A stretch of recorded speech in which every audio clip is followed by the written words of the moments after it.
ዲዲየር ድሮግባ ለአንዳንዶች ታላቅ ጎል አስቆጣሪ፣ ለአይቮሪ ኮስት ደግሞ የሰላም ምልክት ዛሬ በአቢጃን ጎዳናዎች ተጀምሮ በለንደን ስታዲየሞች የነገሰውን የዚህን ጀግና ሙሉ ታሪክ በ15 ደቂቃ ውስጥ እናያለን። እንኳን ደህና መጣችሁ። ዛሬ የምናወጋው ስለ አንድ ተራ እግር ኳስ ተጫዋች አይደለም። ታሪኩ ከልጅነት ስደት ጀምሮ እስከ ዓለም አቀፍ ዝና የሚዘልቅ መልካሙንም አስቸጋሪውንም የያዘ አስደናቂ ጉዞ ነው። ታሪካችን የሚጀምረው መጋቢት 11 ቀን 1978 ዓ.ም ነው። በአቢጃን አይቮሪ ኮስት ዲዲየር ድሮግባ ተወለደ። በዚያን ወቅት አገሪቱ በአንጻራዊ ሰላምና እድገት ውስጥ ነበረች። ወላጆቹ በባንክ ውስጥ ይሰሩ ነበር። ጠንካራ ሰራተኞችና ለልጃቸው የተሻለ ሕይወት የሚመኙ ቤተሰቦች ነበሩ። ዲዲየር በልጅነቱ ቲቶ የሚል የቅጽል ስም ተሰጠው። እናቱ ቲቶ የሚል ስም አወጣችለት። ይህ ስም የዩጎዝላቪያው መሪ ቲቶን ጥንካሬ በማድነቅ የወጣለት ነበር። ስሙም ለወደፊት ሕይወቱ ጥንካሬ ትንቢት ነበር። ጠንካራና የማይበገር ባህሪው ከዚያ ተጀመረ። በ5 ዓመቱ ወላጆቹ ለትምህርትና ለእድገቱ ሲሉ ወደ ፈረንሳይ ላኩት። እግር ኳስ ተጫዋች ከሆነው አጎቱ ሚሼል ጎባ ጋር እንዲኖር ተደረገ። ስደት በልጅነቱ ጀመረ። አጎቱ ሚሼል በፈረንሳይ ፕሮፌሽናል እግር ኳስ ተጫዋች ነበር። ድሮግባ እግር ኳስን ለመጀመሪያ ጊዜ በቅርበት ያየው ከአጎቱ ጋር በነበረው ቆይታ ነው። የአጎቱ ፈለግ መነሻው ሆነ። እግር ኳስን የጀመረው በአጎቱ መሪነት ነበር። መጀመሪያ ላይ እንደ ቀኝ ተከላካይ ይጫወት ነበር። አጎቱ ግን አጥቂ እንዲሆንና ጎል እንዲያገባ አበረታታው። ባህሪው እዚያ ተቀረጸ። ነገር ግን ቤተሰቡንና አገሩን ከመናፈቅ የተነሳ ከ3 ዓመት በኋላ ወደ አይቮሪ ኮስት ተመለሰ። ለተወሰነ ጊዜ በአቢጃን ሜዳዎች ላይ ከጓደኞቹ ጋር በነጻነት ተጫወተ።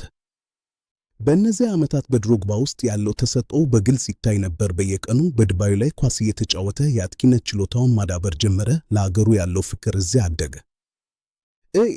በ1989 አይቮሪ ኮስት በከባድ የኢኮኖሚ ቀውስ ውስጥ ወደቀች። ወላጆቹ ስራቸውን አጡ። ይህ አሳዛኝ አጋጣሚ ዲዲየርን በድጋሚ ወደ ፈረንሳይ እንዲመለስ አስገደደው። ሕይወቱ በድጋሚ ተለወጠ። በዚህ ጊዜ ሙሉ ቤተሰቡ ወደ ፈረንሳይ ተዛወረ። ድሮግባ በአካባቢው በሚገኙ ትናንሽ ክለቦች ውስጥ እየተጫወተ ማደግ ጀመረ። በትምህርቱ ጎበዝ እንዲሆን ወላጆቹ ይወተውቱት ነበር። እግር ኳስ የልቡ ትርታ ቢሆንም ወላጆቹ ለትምህርት ትልቅ ቦታ ይሰጡ ነበር። ድሮግባ ግን በሜዳ ላይ ያለው ጥንካሬ ለሁሉም ግልጽ እየሆነ መጣ። የአጥቂነት ችሎታው መታየት ጀመረ። በሌቫሎይስ ክለብ ውስጥ በነበረው ቆይታ አስደናቂ ጎሎችን ቢያገባም ገና ታዋቂ አልነበረም። እንደ ሌሎቹ ታላላቅ ተጫዋቾች ገና በልጅነቱ ትኩረት አልሳበም ነበር። ታታሪነቱ ግን አስገራሚ ነበር። በመጨረሻም በ21 ዓመቱ ከሌ ማንስ ጋር የመጀመሪያ ፕሮፌሽናል ውሉን ፈረመ። ይህም ለብዙዎች በጣም የዘገየ ዕድሜ ነበር። ዘግይቶ የፈነዳው ኮከብ ተባለ። ጉዞ አሁን በይፋ ተጀመረ። ህልሙ እውነት ሆነ። በመጀመሪያዎቹ ዓመታት ጉዳቶች ፈተኑት። በየቀኑ የሚደረገው ፕሮፌሽናል ልምምድ ከአካል ብቃቱ በላይ መስሎ ታይቶ ነበር። ብዙዎች ተስፋ ቆርጠውበት ነበር። እሱ ግን ወደ ኋላ ሊል አልፈለገም። ትዕግስቱ አስደናቂ ነበር። ድሮግባ እዚህ ጋር ነበር ታላቅነቱን ማሳየት የጀመረው። ተስፋ ከመቁረጥ ይልቅ ጠንክሮ መስራትን መረጠ። አካሉን ለፕሮፌሽናል እግር ኳስ አዘጋጀ። ድካሙም ፍሬ ማፍራት ጀመረ። ታታሪነት ሁሌም ያሸንፋል። በ2002 በ80,000 ፓውንድ ብቻ ወደ ጊንጋምፕ ተዛወረ። እዚያም በ34 ጨዋታዎች 17 ጎሎችን በማስቆጠር የሊጉን ቀልብ ሳበ። ድሮግባ አሁን በፈረንሳይ የሚፈለግ ስም ሆነ። ስኬቱ ጀመረ። የጎል ማሽኑ ነቃ። ቀጥሎ ወደ ማርሴይ አመራ። ማርሴይ ለድሮግባ ትክክለኛው መድረክ ነበረች። በአንድ የውድድር ዘመን ብቻ 30 ጎሎችን በማስቆጠር የአውሮፓ ምርጥ አጥቂ ሆነ። ማርሴይ በድሮግባ ፍቅር ወደቀች። የሜዳው ንጉሥ ሆነ። በአውሮፓ መድረክም አስደናቂ ነበር። ማርሴይን ወደ የኤፋ ካፕ ፍጻሜ መርቷታል። በዚያ ዓመት ድሮግባን የማይፈራ ተከላካይ አልነበረም። ስሙ በመላው ዓለም ናኘ። ትልቆቹ ክለቦች እሱን መፈለግ ጀመሩ። ታሪክ ተጻፈ። ይህ ብቃቱ ጆዜ ሞሪንሆን አስገረመ። ሞሪንሆ ለቼልሲው ባለቤት አትከራከር፣ ዝም ብለህ ድሮግባን ግዛው አሏቸው። በ24 ሚሊዮን ፓውንድ ወደ ለንደን አመራ። አዲሱ የለንደን ንጉሥ መጣ። ታላቅ ዝውውር። በ2004 ለንደን ሲደርስ ትልቅ ጫና ነበረበት። ለቼልሲ ያን ያህል ገንዘብ መክፈል ትክክል ነው የሚሉ ብዙ ተቺዎች ነበሩ። ድሮግባ ግን መልሱን በሜዳ ላይ ለመስጠት ተዘጋጀ። ቆራጥነት በፊቱ ይታያል። የመጀመሪያ ጎሉን በክሪስታል ፓላስ ላይ በጭንቅላቱ አስቆጠረ። የለንደን ቆይታው በስኬት ተጀመረ። ነገር ግን ብዙም ሳይቆይ በሊጉ ውስጥ ትችቶች መጡ። የእሱ የጥንካሬ መገለጫ ጎል ነበረች። ጅማሮ አምሮ ነበር። በመጀመሪያዎቹ ዓመታት በቀላሉ ይወድቃል በሚል ተተቸ። የደጋፊዎችና የተቃዋሚ አሰልጣኞች ኢላማ ሆነ። ይህ የታሪኩ አስቸጋሪ ጎል ነበር። ድሮግባ ግን እነዚህን ትችቶች ወደ ጥንካሬ ሊቀይር ወሰነ። ባህሪው እየጠነከረ መጣ።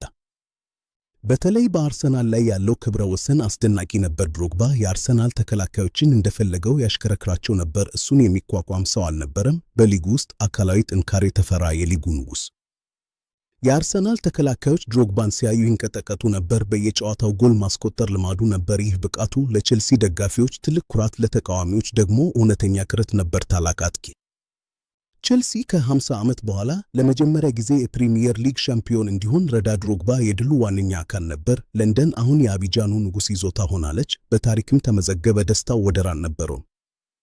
በቀጣዩ ዓመትም ድሉ እንደገሙ። ድሮግባ አሁን በዓለም ላይ ካሉ ምርጥ አጥቂዎች አንዱ እንደሆነ ማንም አልተጠራጠረም። ጎሎችና ድሎች የዕለት ተዕለት ሥራው ሆኑ። የቼልሲ ስኬት ቀጠለ። በሊጉ ነገሰ። አሸናፊነት ልማዱ ሆነ። አሁን ደግሞ ከእግር ኳስ ሜዳ ወጣ። አምበል ድሮግባ ለአገሩ አይቮሪ ኮስት ያደረገው ነገር ከሁሉም ዋንጫዎች ይበልጣል። አገሪቱ በከባድ የእርስ በርስ ጦርነት ውስጥ ነበረች። ሰላም የራቃት ምድር ሆና ነበር። አገሪቱ በሁለት ተከፍላ ነበር። በሰሜኑና በደቡቡ መካከል ያለው ጦርነት በሺዎች የሚቆጠሩ ሰዎችን ሕይወት ቀጥፏል። ሰላም የራቃት ምድር ሆና ነበር። ሁሉም ተስፋ ቆርጦ ነበር። ጥላቻው ነግሶ ነበር። ስቃይ በዝቶ ነበር። ጥቅምት 8 ቀን 2005 አይቮሪ ኮስት ሱዳንን አሸንፋ ለዓለም ዋንጫ አለፈች። በዚያው ቅጽበት ድሮግባ በመላው አገሪቱ በቀጥታ ለሚተላለፈው ካሜራ ፊት ቆመ። ታሪክ ሊሰራ ነበር። ሁሉም አድምጠውታል። ተጫዋቾቹ በሙሉ ተንበረከኩ። ድሮግባ እንዲህ አለ፣ የአይቮሪ ኮስት ወንዶችና ሴቶች፣ ዛሬ ለዓለም ዋንጫ በማለፋችን አንድ መሆናችንን አሳይተናል። እባካችሁ አንድ እንሁን። ልመናው ልብ የሚነካ ነበር። በትህትና ተማጸነ። እባካችሁ መሳሪያቸውን አውርዱ፣ ምርጫ አድርጉ፣ ይቅርታ ተባባሉ። ይህ ንግግር በመላው አገሪቱ ተሰማ። ተኩስ እንዲቆም ትልቅ ምክንያት ሆነ። ድሮግባ ሰላምን አመጣ። አገሪቱ በአንድነት አለቀሰች። ሰላም ሰፈነ። ታላቅ ንግግር። በ2007 ድሮግባ ብሔራዊ ቡድኑ በአማጽያኑ ይዞታ በዋኪ ከተማ እንዲጫወት አደረገ። ይህ በአገሪቱ ታሪክ ውስጥ ትልቁ የሰላም እርምጃ ተደርጎ ይወሰዳል። የሰላም ንጉሥ ሆነ። አገሪቱ ተባበረች። በስፖርት ተአምር ተሰራ። አንድነት ነገስ። በ2006 እና 2009 የዓመቱ ምርጥ የአፍሪካ ተጫዋች ተባለ። ድሮግባ አሁን የአፍሪካ ኩራት ነበር። በለንደን ግን ገና ትልቅ ታሪክ ይቀረው ነበር። ጉዞው ገና አልተጠናቀቀም። አውሮፓን ሊቆጣጠር ተዘጋጅቷል። ኩራታችን በሊጉም ታሪክ መስራቱን ቀጠለ። 2 ጊዜ የወርቅ ጫማውን አሸነፈ። በ2010 በ29 ጎሎች ቼልሲን ለሌላ ሻምፒዮንነት አበቃ። ድሮግባ አሁን በብቃቱ ጣሪያ ላይ ነበር። ማንም ሊቋቋመው አልቻለም። የሊጉ ንጉሥ። ታላቅ ውጤት። ዌምብሌይ ስታዲየም የድሮግባ ሁለተኛ ቤት ነበር። በ4 የኤፍኤ ካፕ ፍጻሜዎች ላይ ጎል በማስቆጠር ሪከርድ ሰርቷል። በትልልቅ ጨዋታዎች ላይ ድሮግባን ማንም አይችለውም ነበር። ወሳኝ ሰው፣ ጀግናው፣ ወሳኝ ሰዓት፣ የዌምብሌይ ንጉሥ። ነገር ግን ሁልጊዜም ስኬት ብቻ አልነበረም። በ2008 የሻምፒዮንስ ሊግ ፍጻሜ ላይ የደረሰበት ቀይ ካርድ ትልቅ ጸጸቱ ነበር። እሱ ቢኖር ኖሮ ቼልሲ ያሸንፍ ነበር የሚሉ ብዙ ናቸው። ድክመቱ የታየበት ቅጽበት ነበር። አዘነ። በ2009 ከባርሴሎና ጋር በነበረው ጨዋታ በዳኛው ውሳኔ ተቆጥቶ ያደረገው ንግግር ለቅጣት ዳርጎታል። ይህ የእሱ ተዋጊነት አንዳንድ ጊዜ ወሰን ሲያልፍ ያሳያል። እውነተኛ ባህሪው የታየበት ወቅት፣ ቁጣው በዓለም ታየ። ስህተት የታየበት ቀን። ወደ 2012 ስንመጣ ድሮግባ አርጅቷል ተብሎ ይታሰብ ነበር። ቼልሲም በውድድር ዘመኑ ተቸግሮ ነበር። ነገር ግን ድሮግባ የመጨረሻውን ተአምር ሊያሳይ ተዘጋጅቶ ነበር። ታሪክ ሊቀየር ነው። ተዘጋጁ። ታላቅ ቀን። በሙኒክ ፍጻሜ 88ኛው ደቂቃ ላይ ድሮግባ በአስደናቂ ዝላይና በኃይለኛ ጭንቅላት ቼልሲን ወደ ጨዋታው መለሰው። የሙኒክ ስታዲየም በድንጋጤ ዝም አለ። ድሮግባ ለቼልሲ ዳግም ሕይወት ሰጠ። ተአምር ሠራ። ጀግናው አዳኛችን። ጎል። ቼልሲ የአውሮፓ ሻምፒዮን ሆነ። ድሮግባ ለቼልሲ ቃል የገባውን ትልቁን ዋንጫ አስገኘ። ይህ በታሪክ ውስጥ ከታዩት ምርጥ አጨራረሶች አንዱ ነው። የአቢጃኑ ንጉሥ አውሮፓንም ተቆጣጠረ። ታሪክ ተጻፈ። ደስታ። ከዚያም ወደ ቻይና ሻንግሃይ ሸንሁዋ ተዛወረ። ምንም እንኳን ቆይታው አጭር ቢሆንም በኤዥያም ትልቅ ፍቅርን አትርፏል። ድሮግባ አሁን ዓለም አቀፍ ምልክት ሆኗል። በሁሉም ቦታ ተፈክሯል። አዲስ ጀብዱ በቻይና ነገሰ። ምስራቃዊ ጉዞ። ቀጥሎ ወደ ቱርኩ ጋላታሳራይ አመራ። እዚያም የሊጉን ዋንጫ በማንሳትና በአውሮፓ መድረክ ትልልቅ ክለቦችን በማስጨነቅ ብቃቱን አሳይቷል። ዕድሜው ቢጨምርም ጥንካሬው አልቀነሰም። ንጉሡ ገና አልደከመም። በቱርክ ፍቅር ሰፈነ። አጥቂ፣ የቱርክ ጀግና። በ2014 በጆዜ ሞሪንሆ ጥሪ በድጋሚ ወደ ቼልሲ ተመለሰ። አንድ የመጨረሻ የፕሪሚየር ሊግ ዋንጫን በማንሳት በክብር ተሰናበተ። ቼልሲ ቤቴ ነው ይል ነበር። ታሪክ በአሸናፊነት ተጠናቀቀ። የመጨረሻው ዳንስ ድል ተቀዳጀ። ንጉሡ ተመለስ። የመጀመሪያዎቹን የእግር ኳስ ዓመታት በሰሜን አሜሪካ በሞንትሪያል ኢምፓክት እና በፊኒክስ ራይዚንግ አሳለፈ። በፊኒክስ ራይዚንግ የመጀመሪያው ተጫዋች ባለቤት በመሆን ታሪክ ሰራ። አዲስ ራዕይ አሜሪካን አስተማረ። ተጽዕኖ፣ አዲስ አድማስ። በመጀመሪያም በ2018 ከሜዳ ተሰናበተ። የ20 ዓመት ፕሮፌሽናል ቆይታውን አበቃ። ነገር ግን ስራው ገና አልተጠናቀቀም ነበር። አሁን አዲስ ዓላማ አለው። ከሜዳ ውጭ ያለው ታሪኩ ቀጠለ። ጫማውን ሰቀለ። ግን ንጉሥ ነው። ታሪክ መዝጊያ። ድሮግባ በእግር ኳስ ያገኘውን ዝናና ገንዘብ ለታላቅ ዓላማ አውሏል። የራሱን ፋውንዴሽን በመመስረት በአይቮሪ ኮስት ትልቅ ለውጥ እያመጣ ይገኛል። ለወጣቱ ተስፋ ሆኗል። ሰብአዊነት ለአገሩ መቆም የጀመረው አሁን ነው። በጉነት በአቢጃን ትልቅ ሆስፒታል አስገንብቷል። ልጆች ያለ ሕክምና ሊሞቱ አይገባም የሚል እምነት አለው። ያገኘውን ገቢ ለገዛ አገሩ ሕዝብ አውሏል። ድሮግባ አሁን የአገር አባት ሆኗል። ተምሳሌት ሆስፒታሉ ለብዙዎች ሕይወት ነው። ስጦታ ቸርነት በትምህርትም በኩል ብዙ ሰርቷል። በገጠራማ አካባቢዎች ትምህርት ቤቶችን አስገንብቷል። ለወጣቶች ተስፋን እና ዕድልን እየፈጠረ ይገኛል። ድሮግባ አሁን የአገር ግንባታ መሪ ነው። ለትውልድ የሚተርፍ ሥራ ትምህርት ለሁሉ ይሁን አለ። ድጋፍ በአሁኑ ወቅት የዓለም አቀፍ ድርጅቶች አምባሳደር ነው። ለአፍሪካ ድምፅ በመሆን በዓለም አቀፍ መድረኮች ላይ ይታያል። የእሱ ተጽዕኖ ከሜዳ ውጭ በጣም የጎላ ነው። የሰላም መልእክተኛ፣ የታሪክ ምስክር፣ ዓለም አቀፍ ዝና ድምፅ።